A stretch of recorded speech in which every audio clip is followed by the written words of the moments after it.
This is From Fear to Fabulous with Natalie Eve Marquis, Episode 1. Woohoo!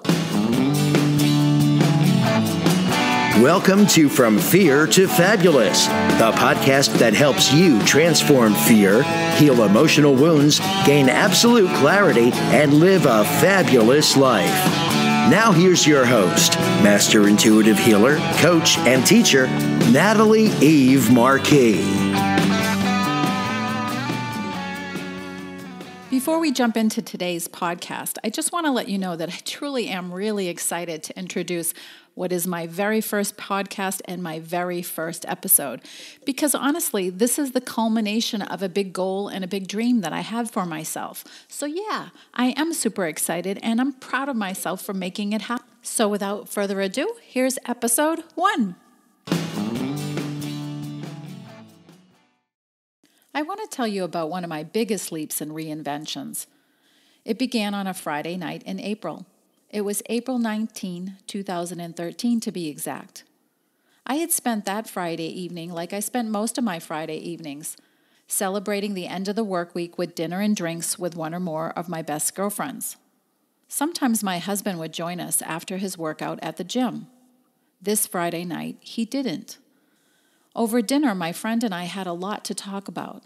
For the past 2 years, I'd been doing marketing contract work in the morning, helping a large manufacturer build a brand new global website. And in the afternoons, I was making product art, cute, whimsical, happy art that could be put on coffee mugs, greeting cards, and journals. My goal was to launch my new art at the huge Surtex Art Licensing trade show in New York City. As fate would have it, due to numerous extensions on the global website, both the website and my big art launch in New York City were now going to launch within 1 week of each other. It was crazy, and I was both excited and terrified. Although stressful, those 2 years leading up to those 2 big launches, they were the happiest I'd ever been. I was doing marketing work, which I've always loved, in the mornings, and designing and creating art, which was my new love, in the afternoon. Our son was in college, and as empty nesters, my husband and I were enjoying more free time, taking weekend trips either alone or with groups of friends. We had a beautiful home and a beautiful life. But something seemed off. Over dinner, I shared with my best friend that I was worried about my husband. He seemed a bit remote and something else that I couldn't quite put my finger on. I worried that I'd been too stressed and too distracted with my 2 big work projects. In true best friend fashion, she assured me that my husband was still crazy about me. That night I went home, and my husband told me he didn't want to be married to me anymore. He wanted a divorce. And so began the end of a 29-year marriage and the beginning of a whole new journey. Before I tell you about the journey, I want you to know that ending my marriage was one of the most painful periods in my life. Earlier in my life, after the birth of my son, I had started having panic attacks. I would go on to battle them and bouts of depression for 8 years before I discovered John Kabat-Zinn's mindfulness-based stress reduction program, which completely set me free. Years later, I had a miscarriage and I lost a baby. My point is, like you, I've experienced pain in my life. I deeply loved my husband, and the pain of ending a 31-year relationship and a 29-year marriage was the most painful thing I'd ever experienced. It might sound overly dramatic, but it literally felt like I'd been stabbed in the heart and then run over by a Mack truck several times. The one thing that got me through that was this uncanny sense that the ending of this relationship and marriage, was for my highest good. I didn't know exactly what that meant at the time, but that knowing, that felt like a truth. And it was persistently with me the whole time. So that was April. After some attempts to save the marriage, I could see that my husband just wanted out. So I let him go, and we filed for divorce. In mid-May, although it wasn't easy, I successfully launched the new global website for my client, and a week later, I launched my new product art at the big 3-day Surtex trade show in New York City. As I waited for the divorce to finalize, June came along, and with that, what would have been our 29th wedding anniversary. I didn't want to be home moping around, so I started looking around for some place to go. We had briefly visited Sedona, Arizona during a cross-country RV trip many years ago. I had always wanted to go back. And as synchronicity would have it, the Sedona Creative Arts Center was offering a 3-day art retreat on the weekend of our anniversary. I immediately signed up. I flew to Sedona on June 22nd and enjoyed 2 full days of art classes.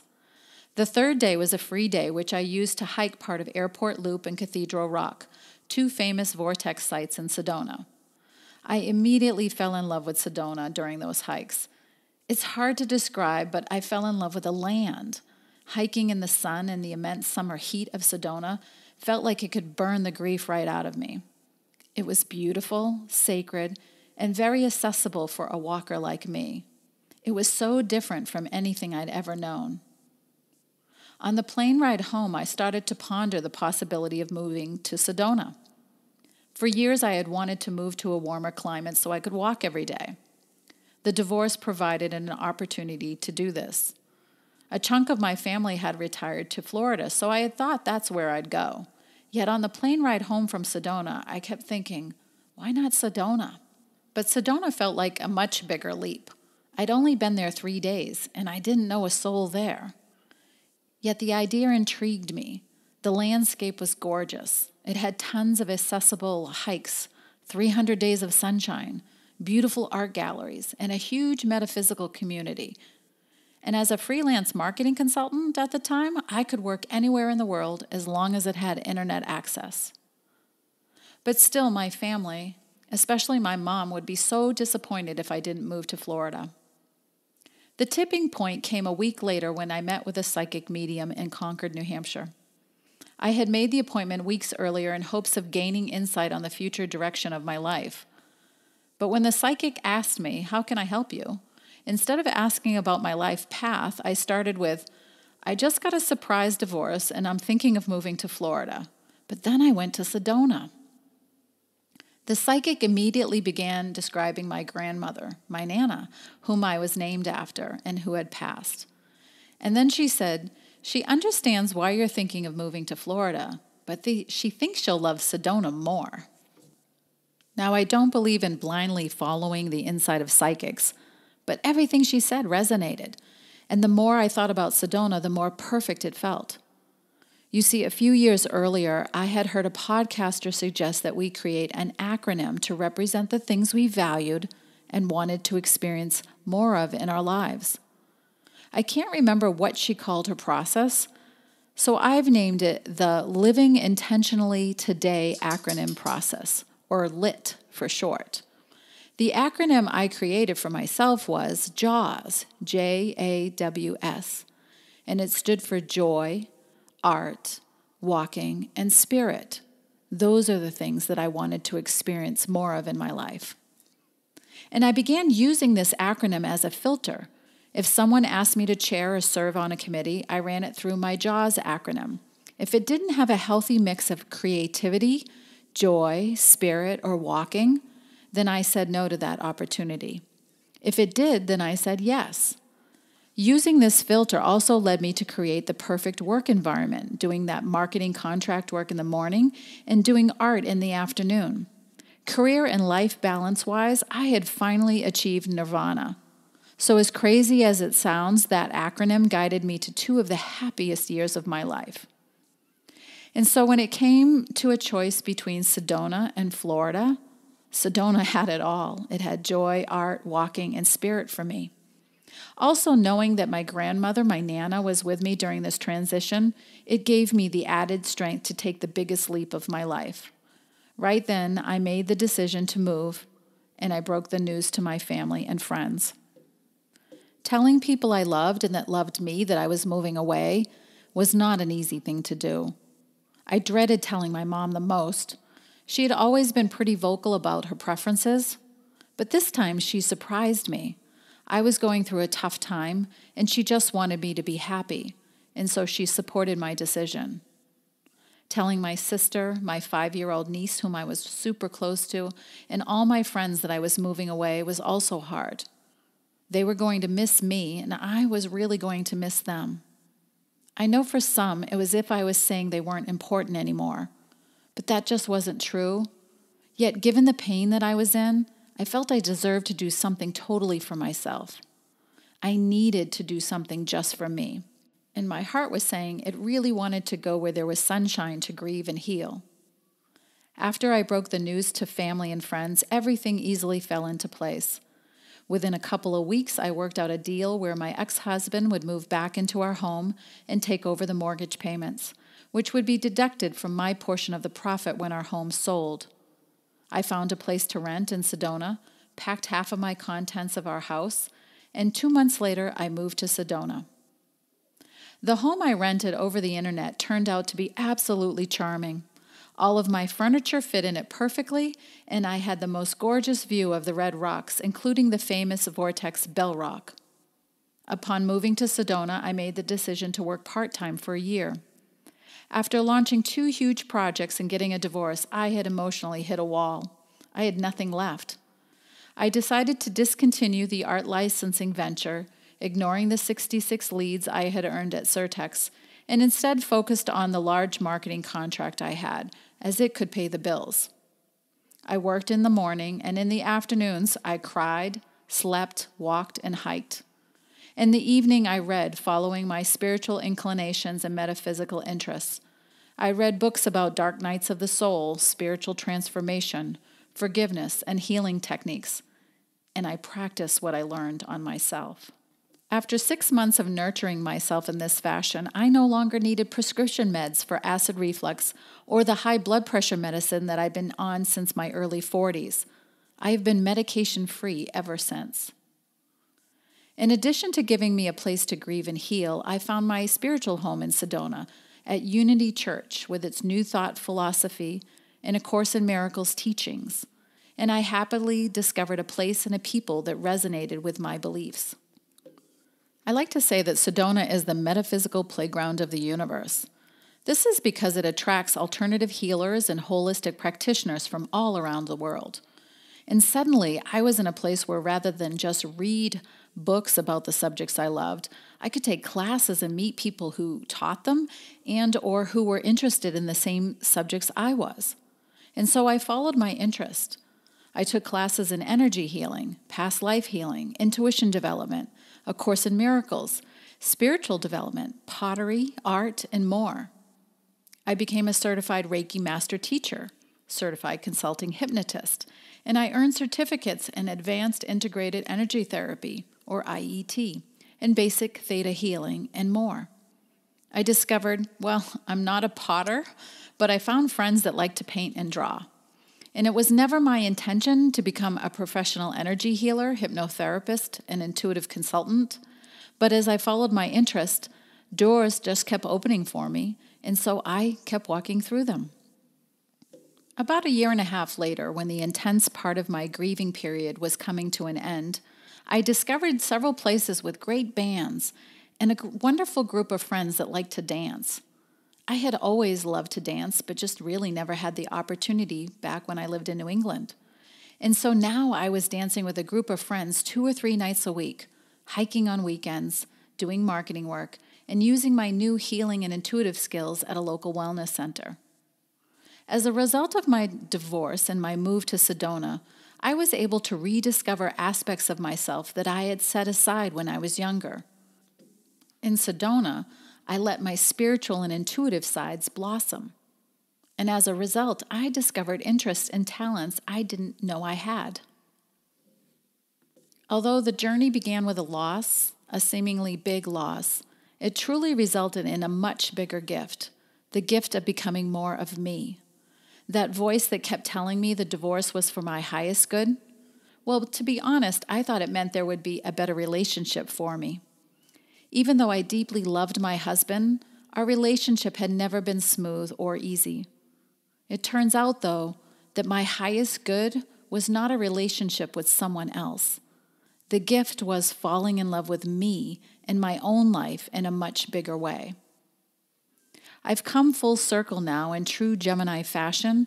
I'm learning to integrate all aspects of my twin selves, the mystic and the marketer, the seeker and the healer, the creative dreamer and the realist, the magical and the practical. I am hugely grateful that I now get to work and play in the mystical and magical every day through my work as an intuitive healer, teacher, writer, marketer, and designer. I learned a lot along the way, and so now I'd like to share with you 5 things that I learned about the journey and about reinventing oneself, in hopes that it can help you too. Number 1, have a North Star. Creating a LIT acronym, that Living Intentionally Today acronym, served as a North Star guiding me towards living a more intentional life, a more fulfilling life. It helped me filter out activities that were sapping my time while allowing in activities that were more enjoyable for me. Ultimately, this practice helped me create a life filled with activities, people, and experiences that I enjoy and that are much more fulfilling.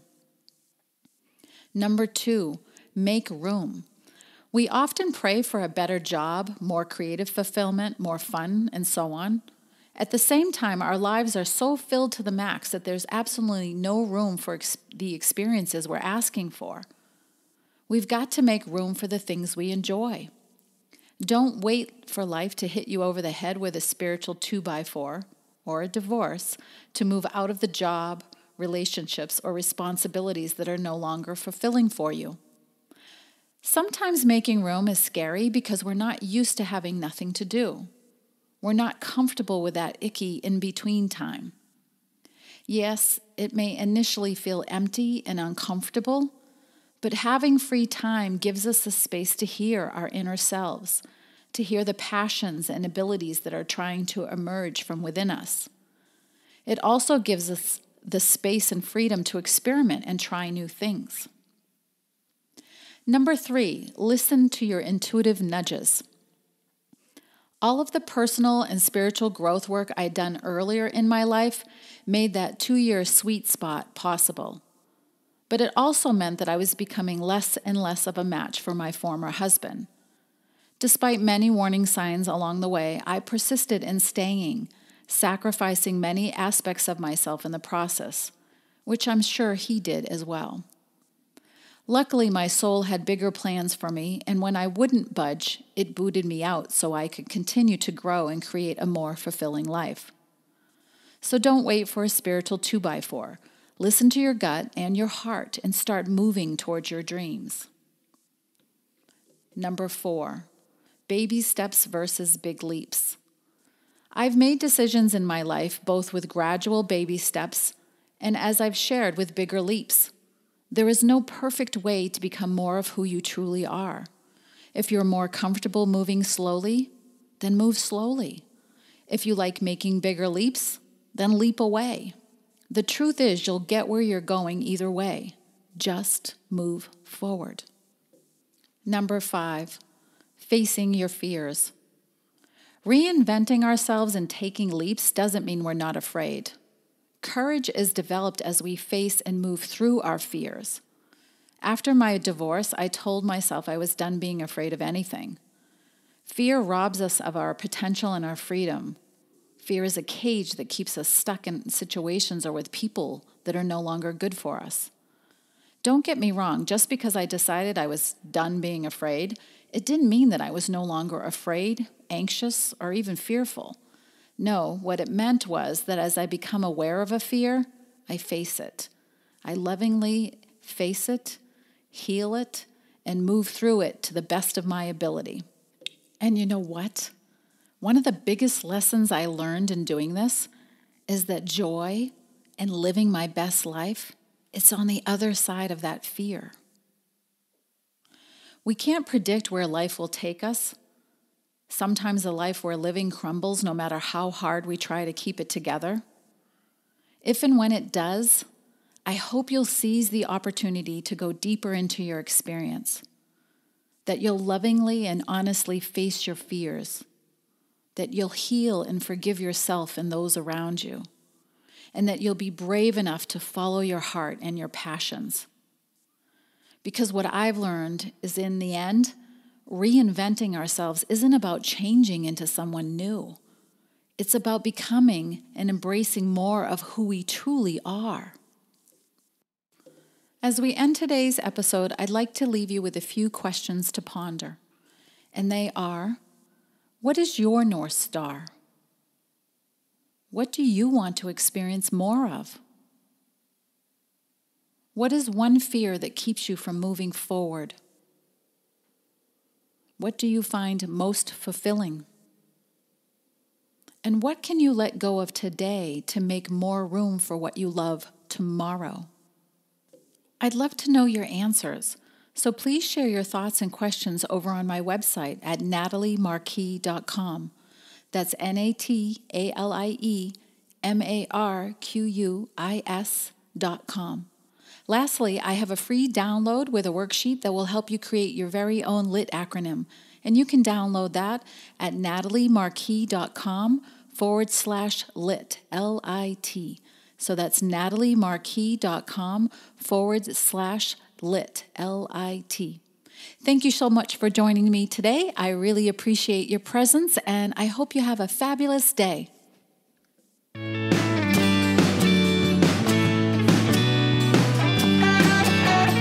Thank you for listening to the From Fear to Fabulous podcast.